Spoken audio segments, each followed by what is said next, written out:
প্রতিটি দেবতার রূপ আর এই রূপগুলি বা অবতারগুলি প্রত্যেকটি যুগের জন্য বিদ্যমান। এই দেবতার রূপ বা অবতার একটি নির্দিষ্ট যুগের প্রয়োজন অনুযায়ী রূপ নেয়। উদাহরণস্বরূপ, বিশেষ যুগের নির্দিষ্ট কারণ পরিচালনার জন্য স্বয়ং বিষ্ণুদেবকে 9টি অবতার গ্রহণ করতে হয়েছিল।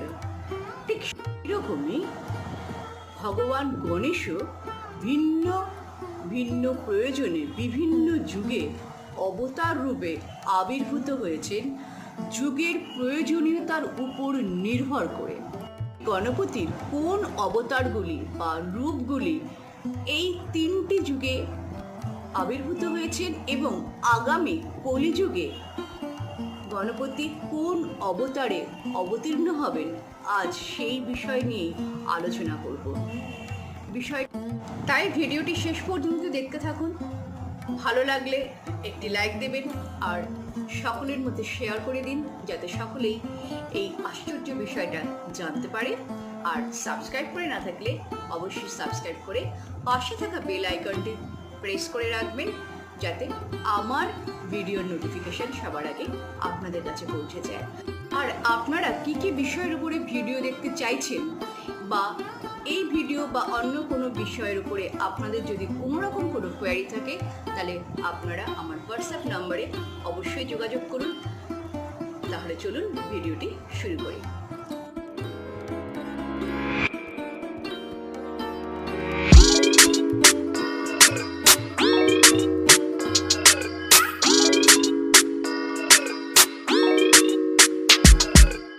গণেশজির প্রথম অবতার হল মহোৎকট বিনায়ক। তিনি এই রূপে অর্থাৎ মহোৎকট বিনায়ক রূপে তিনি সত্যযুগে আবির্ভূত হয়েছিলেন এবং সেই সব যুগে তার পিতা ছিলেন ঋষি কাশ্যপ ও মাতা ছিলেন অদিতি। এই সময় অর্থাৎ এই সত্যযুগে তিনি নরন্তক ও দেবোত্তক নামক 2 অসুরকে বধ করেছিলেন। মহোৎকট বিনায়ক রূপে সত্যযুগে তিনি দেবোত্তক ও নরন্তককে অর্থাৎ এই 2 অসুরকে বধ করে তিনি ধর্ম রক্ষা করেছিলেন। গণেশজির আরেকটি অবতার ত্রেতা যুগে, যার নাম গুণেশ।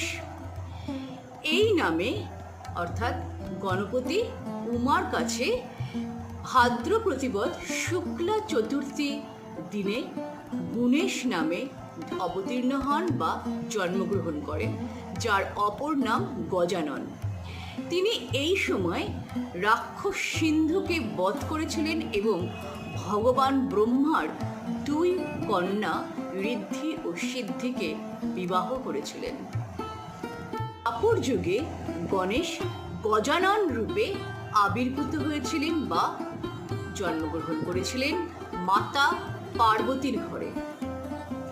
মাতা পার্বতীর পুত্র রূপে গজানন অবতারে দ্বাপর যুগে তিনি রাক্ষস সিন্ধুরাসুরকে বধ করেছিলেন এবং বেশ কিছু রাজা ও বীরপুরুষকে মুক্ত করেছিলেন, যাদের এই রাক্ষস বন্দী করেছিল।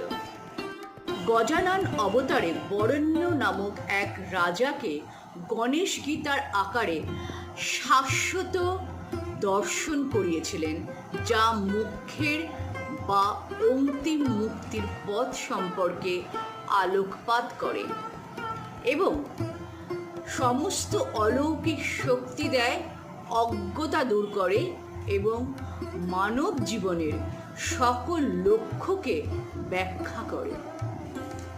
গণেশজির চতুর্থ অবতার কলিযুগে ধূম্রকেতু বা ধূম্রবর্ণ।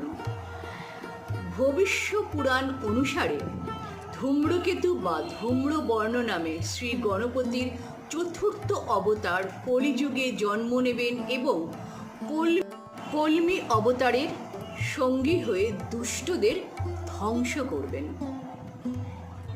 আজ এই পর্যন্তই, দেখা হচ্ছে আগামী পর্বে। ততক্ষণ ভালো থাকবেন, সুস্থ থাকবেন ও আনন্দ থাকবেন।